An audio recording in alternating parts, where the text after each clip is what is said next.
Après la publication de ma dernière vidéo consacrée à la présentation de 2 livres, Le pouvoir des habitudes et Passer à l'essentiel, un de mes abonnés m'a écrit et m'a dit ceci. Mais ta vidéo sur la présentation des livres n'a rien à voir avec ce que tu fais sur les marchés publics. D'abord, j'ai été surpris par la question et je lui ai répondu que si, c'est vraiment étroitement lié avec les marchés et plus généralement avec l'entrepreneuriat. Quelques jours plus tard, 2 autres abonnés m'ont appelé pour me dire « Oui, on a regardé ta vidéo sur les livres, mais ce n'est pas les marchés publics. Pourquoi tu fais ça ?» Finalement, je me suis dit je vais pouvoir répondre globalement pour que tout le monde, tous ceux qui me suivent, puissent en bénéficier.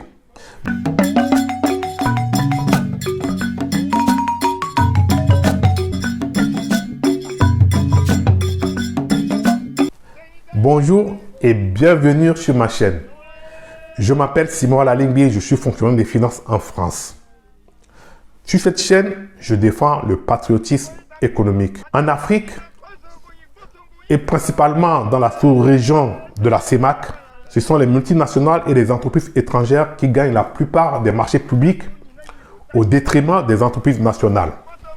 Et mon ambition à travers cette chaîne est de proposer des formations, des conseils et de l'accompagnement aux TPE et aux PME et même les artisans pour leur permettre de répondre aux marchés publics et de les gagner.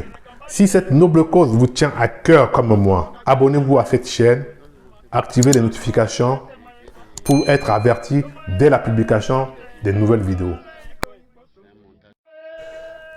J'ai compris que dans l'entrepreneuriat, il existe des figures imposées, comme dans la réalisation d'une preuve de gymnastique où il y a des figures imposées. La principale figure imposée, c'est l'environnement de l'entrepreneur. Créer un environnement favorable pour permettre la réalisation de son projet. L'autre figure imposée, c'est la formation par la lecture. Lire des livres de motivation pour avoir confiance en soi. C'est la fréquentation des personnes qui pensent comme lui, qui pourront l'encourager à réaliser son objectif.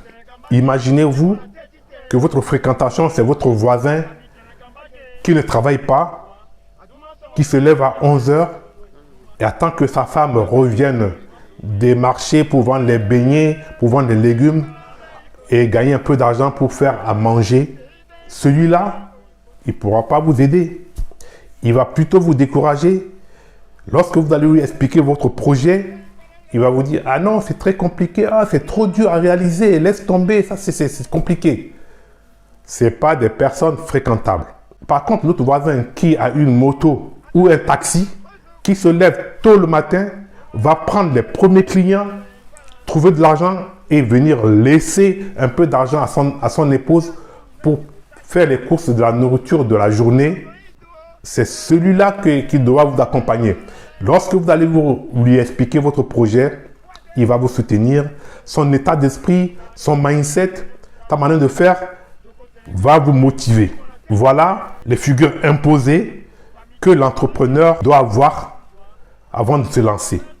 Un environnement favorable, des lectures qui l'amènent à bien comprendre la stratégie, avoir un bon état d'esprit. C'est pourquoi, dès aujourd'hui, prenez la résolution de commencer à lire des livres.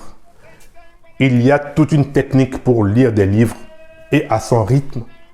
Lire des livres, c'est très important dans le parcours d'un entrepreneur. En Europe et plus généralement en Occident, on trouve des bibliothèques partout.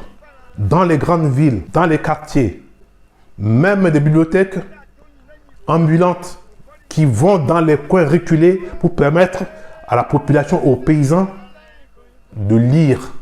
Regardez autour de vous, vous qui êtes en Afrique. Combien y a-t-il de bibliothèques dans votre pays, dans votre quartier, je dirais même dans les universités, dans les écoles, je parie que vous n'en trouvez pas beaucoup. C'est pourquoi les entrepreneurs doivent prendre le contrôle de la cité et mettre fin aux carences des pouvoirs publics. Sinon, nous resterons toujours sous la domination des multinationales, des entreprises étrangères, des Chinois et j'en passe. Vous êtes d'accord avec moi ou pas? Venez dire dans les commentaires, donnez vos arguments. Merci d'être resté jusqu'à la fin. À très bientôt et prenez soin de vous.